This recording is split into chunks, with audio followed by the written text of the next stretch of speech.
ফাহিম, আমি একদিনের জন্য বাইরে যাচ্ছি, তুমি মসজিদের খেয়াল রাখিও। কিন্তু ভাইয়া আমি তো চোখে দেখতে পারি না। ফাহিম, এটা আল্লাহর ঘর, আল্লাহ দেখে রাখবে, তুমি শুধু এখানে নামাজ পড়বা। ঠিক আছে ভাইয়া।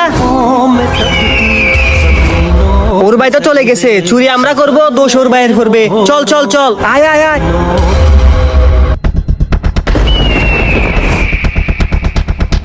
আরে কি করতেছো? পুরো বক্সটা নিয়ে নাও।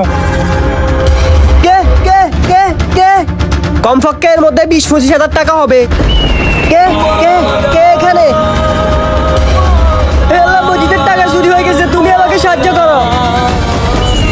আরে অন্ধেটা এখানে কিভাবে আসছে? যেটা তোমরা চুরি করছো না, দেখো এটার ভিতরে কি আছে। উঠা উঠা দেখি। আর ভাই, এটার ভিতরে তো অনেক টাকা ছিল, ফাটা হয়ে গেছে কিভাবে? কিছু টাকার জন্য তোমরা অনেক কিছু হারে ফেলছো, আর যেটার হিসাব আল্লাহ তাআলা তোমাদের থেকে আখিরাতে নিবে। হিরো অন্ধর বাচ্চা, তুই তো একলান বেশি বলস। দুনিয়াতে যাই করো না কেন, আল্লাহ তাআলা আখিরাতে তার হিসাব নিবেই।